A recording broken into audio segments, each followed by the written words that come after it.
ગુજરાતમાં છેલ્લા 36 કલાકમાં જે પણ થયું એ તમે સૌએ જોયું, ખાસ કરીને દક્ષિણ ગુજરાત windy.com પર પણ મોટા બદલાવ, મોટા ફેરફાર આવ્યા છે। 4 એવી સિસ્ટમ છે જે ગુજરાત પર એક રસ થઈને વરસી રહી છે। વરસાદ અવિરત અનરાધાર રહે કે મધ્ય ગુજરાતને ધમરોડશે, પહેલા દક્ષિણ ગુજરાતનો વારો કાઢશે। ડિપ્રેશન જે ગુજરાતની ઉપર છે અને એક મહાકાય વરસાદી સિસ્ટમ છે।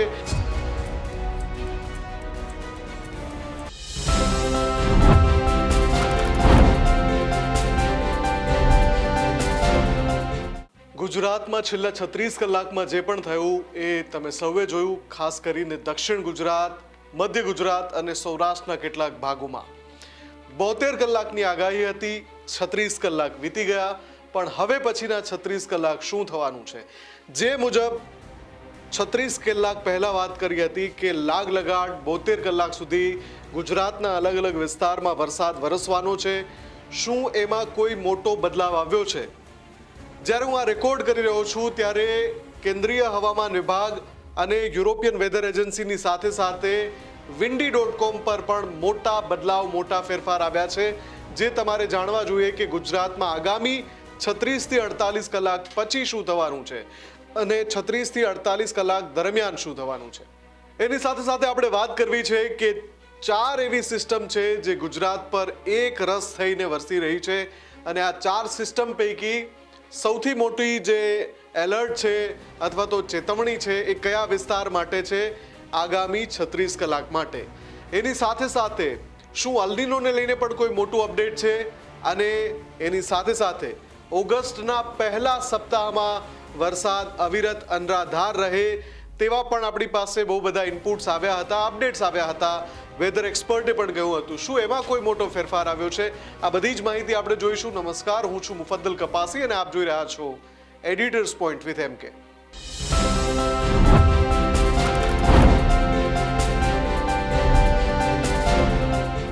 ગુજરાતમાં 72 કલાક સુધી લાગલગાટ વરસાદ વરસશે એવી વાતો આપણે કરી હતી અને એ જે કરી હતી એની પાછળ કારણ હતું એ ડેટા જે કેન્દ્રીય હવામાન વિભાગ, windy.com, skymet.com અને એની સાથે સાથે weather and radar.com જેવી બહુ પ્રતિષ્ઠિત જે સંસ્થાઓ છે એ જે હવામાનનું, વરસાદનું અનુમાન લગાવે છે એનો સરવાળો કરીને આ આગાહી કરવામાં આવી હતી।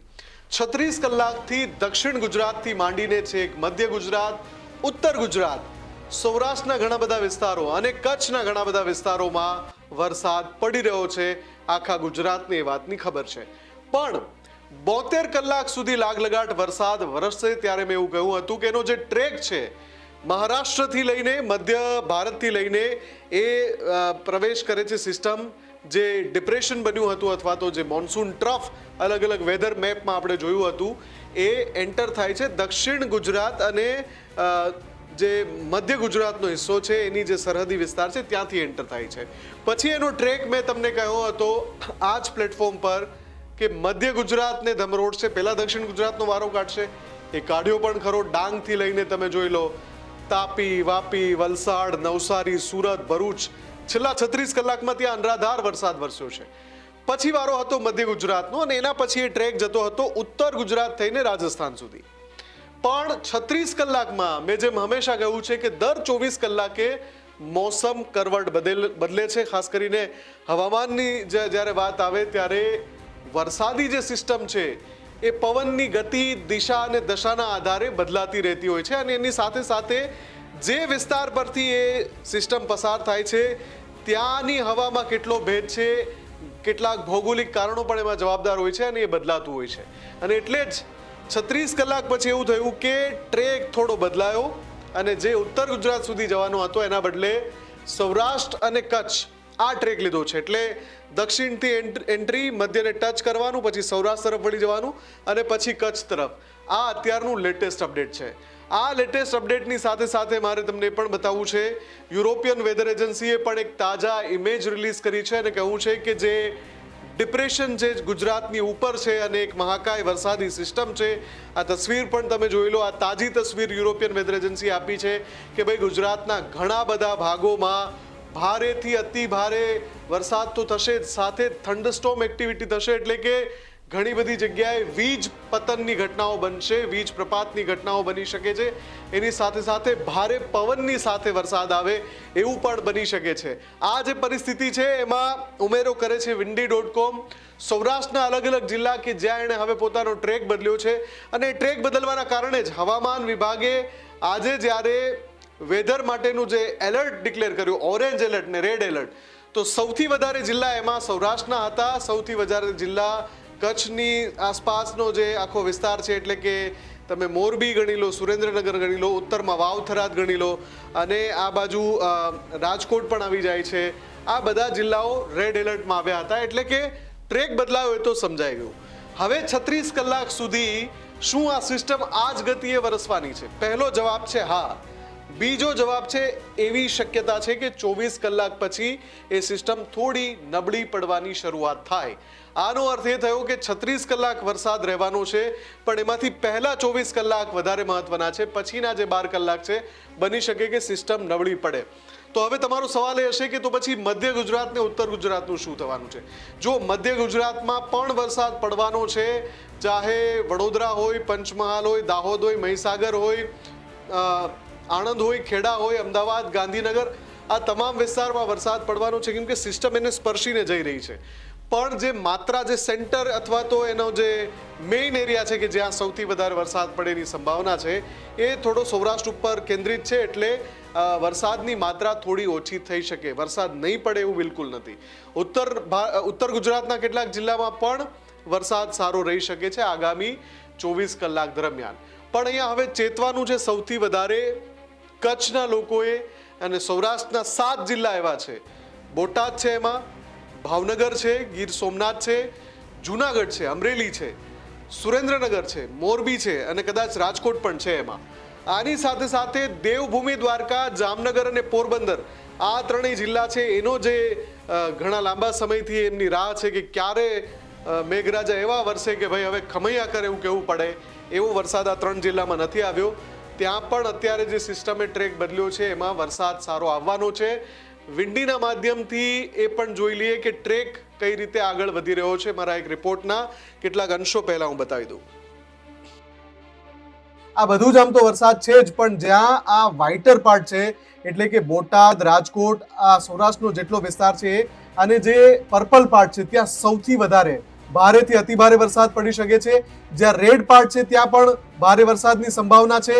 આ સિવાય તમે જુઓ ધોલેરા, ભાવનગર, પાલિતાણા, મહુવા, રાજુલા, ધારી, અમરેલી, જેતપુર, ઉપલેટા, જુનાગઢ, અહીંયા માધવપુર, અહીંયા ખંભાળિયા, જામનગર, કાલાવાડ, મોરબી, માળિયા, ધ્રાંગધ્રા, આ તમામ વિસ્તારોમાં અત્યારે વરસાદની સ્થિતિ બનેલી છે. પણ વિન્ડી શું કહી રહ્યું છે?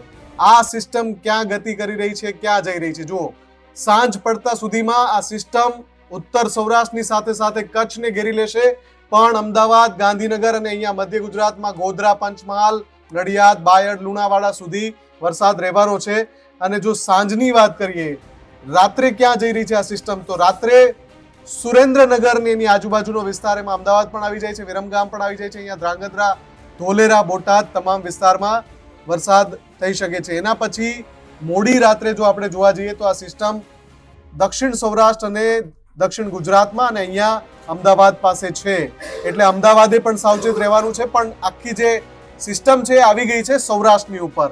36 કલાકમાં જે બદલાવની હું વાત કરી રહ્યો હતો એ હતી કે જે ઉત્તર ગુજરાત તરફ જવાની હતી એ જઈ રહી છે સૌરાષ્ટ્ર તરફ, અને રવિવારે પણ સવારના સમયે એ કચ્છ અને સૌરાષ્ટ્રની ઉપર જ લગાતાર વરસાદ વરસાવતી રહેશે. એટલે 24 કલાક સુધી સૌરાષ્ટ્રવાસીઓએ તમામ જિલ્લામાં સાવચેત રહેવાનું છે, સુરક્ષિત રહેવાનું છે. અને હવે આપણે વાત કરીએ કે જ્યારે આપણે વરસાદના 3 મજબૂત રાઉન્ડ જોઈ લીધા. આ 3 મજબૂત રાઉન્ડ એટલે 30મી જૂનથી 8મી જુલાઈ સુધી લાગલગાટ વરસાદ પડ્યો. જુલાઈના મધ્ય ભાગમાં થોડો, અને જુલાઈના અંતિમ 10 દિવસની અંદર 22, 23, 24, 25 જુલાઈ આપણે જોયું કે ગુજરાતના ઘણા બધા વિસ્તારોમાં વરસાદ પડ્યો. પછી આપણે 31મી જુલાઈને 1લી ઓગસ્ટે પણ જોયું, અને હજુ એ કદાચ 2જી ઓગસ્ટ સુધી પણ રહેવાનું છે. એટલે આ 3 દિવસ એવા રહેવાના છે. આ પછી શું હવે વરસાદનો રાઉન્ડ આવી રહ્યો છે, નજીકમાં છે? તો જો સૌથી પહેલાં તો આ જે સિસ્ટમ અત્યારે મેં હમણાં વિંડીમાં બતાવી આપને, એ નબળી પડવાની શરૂઆત થઈ જશે 36 કલાક પછી, અને એ પછી ધીમે ધીમે 24 કલાક બીજા વીતશે એટલે આખી સિસ્ટમ વિખેરાઈ જશે. એનો અર્થ એવો થયો કે 3જી તારીખ કે 4થી તારીખથી ગુજરાતમાં ઉઘાડ અથવા તો વરાપ નીકળે એવી શક્યતા છે. વરસાદ વિરામ લે, ચોમાસું થોડું વિરામ લે. નવો રાઉન્ડ જ્યાં સુધી કોઈ નવી સિસ્ટમ એક્ટિવ ન થાય ત્યાં સુધી નહીં આવે. પણ આ બધાની વચ્ચે ફરી એકવાર સવાલ કે અલનીનોનું શું થયું? ઘણા દર્શક મિત્રો પણ પૂછે છે કે અલનીનોનું શું થયું. જો અલનીનો હજુ એમને એમ જ છે, એટલો જ તાકાતવર છે, એટલો જ શક્તિશાળી છે, જેની વાત મેં જૂનની શરૂઆતમાં કરી હતી. જૂનના મધ્યમાં પણ મેં અહેવાલ દર્શાવ્યો હતો, જુલાઈની શરૂઆતમાં પણ દર્શાવ્યો હતો, જુલાઈના મધ્યમાં પણ દર્શાવ્યો હતો, જુલાઈના અંતમાં પણ દર્શાવ્યો હતો, અને હવે ઓગસ્ટની શરૂઆતમાં પણ હું કહી રહ્યો છું કે અલનીનો એક્ટિવ છે જ, શક્તિશાળી છે, પણ એની સામે એનો સામનો કરી રહી છે 2-3 એવી સંરચનાઓ, એવા પરિબળો જેના કારણે અલનીનોની સીધી અસર આપણને નથી જોવા મળતી, પણ અલનીનો એનું કામ તો કરી જ રહ્યો છે. અલનીનો અત્યારે ઓગસ્ટમાં પણ એટલો જ એક્ટિવ છે જેટલો જ્યારે મેં જૂનની શરૂઆતમાં કહ્યું હતું. એની સામે જે કામ કરી રહ્યું છે એ ઇન્ડિયન ઓશન ડાયપોલ પોઝિટિવ છે, જે આશીર્વાદરૂપ બનીને ગુજરાતને વરસાદ લાવી રહ્યું છે. આની સિવાય બંગાળની ખાડીમાં જે ડીપ ડિપ્રેશન સર્જાયું એ પણ આ રાઉન્ડ માટે ખૂબ જ અગત્યનું બની રહ્યું વરસાદનું. અને બીજું કે એક સાથે 4 જે સિસ્ટમો ભેગી થઈ જવી, આ પણ સંયોગ હોય છે હવામાનનો, કે ભાઈ મોન્સૂન ટ્રફ છે, પછી શિયર ઝોન છે, પછી વેસ્ટર્ન ડિસ્ટર્બન્સ છે અને ડીપ ડિપ્રેશન છે. આ ચારેય સિસ્ટમ એકઠી થાય ને એકરસ બનીને જે વરસાદ વરસાવે એ પ્રકારની પરિસ્થિતિ આપણે જોઈ રહ્યા છીએ. અલનીનો તો છે, દક્ષિણ ગુજરાતમાં 100%થી વધારે માત્રામાં વરસાદ પડી ગયો છે. અને તમે જ વિચારો, ઘણા બધા વિસ્તારો ગુજરાતના એવા છે કે જ્યાં માત્રા 50%ની પણ નથી. એક વિસ્તાર ગુજરાતનો જ્યાં 125% વરસાદ અને એ સંભાવના 150%ની પણ છે, અને બીજો જે વિસ્તાર છે ત્યાં 50%, 60%, 70%. આ જે તફાવત રાખે છે એ જ અલનીનો છે, અને એ એટલો અનિયમિત છે કે તમે એમાં ક્યારેય કળી નથી શકતા કે કયા વિસ્તારમાં એ વરસાદ સારો પડવા દેશે, કયા વિસ્તારમાં ઓછો પડવા દેશે. આ પરિબળોના કારણે જ એ એવી પ્રક્રિયા છે જેનો આપણે તાગ નથી મેળવી શકતા, અને એનું જ નામ છે અલનીનો. પણ અલનીનોના કારણે સિસ્ટમ આપણી ડિસ્ટર્બ થઈ છે, ચોમાસાની પેટર્ન ડિસ્ટર્બ થઈ છે, એમાં કોઈ શંકા નથી. પણ અત્યારે જે આપણી પાસે સમાચાર આવી રહ્યા છે કે હવે આપણે રાહ છે, જે વેધર એક્સપર્ટ્સ અલગ અલગ કહી ચૂક્યા છે કે 8મી કે 9મી ઓગસ્ટે વધુ એક સિસ્ટમ ગુજરાત પર એક્ટિવેટ થઈ શકે છે.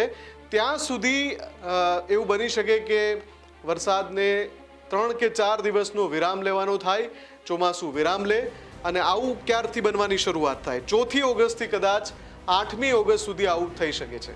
આપના વિસ્તારમાં કેટલો વરસાદ છે, હાલની પરિસ્થિતિને લઈને આપનું શું માનવું છે, અને આ 24-36 કલાકમાં વરસાદ વરસ્યો કે નહીં, આ તમામ બાબતો કમેન્ટ કરીને ચોક્કસથી જણાવજો. અને આવી જ વિશેષ રજૂઆત માટે જોતા રહેજો ન્યૂઝરૂમ ગુજરાત. નમસ્કાર.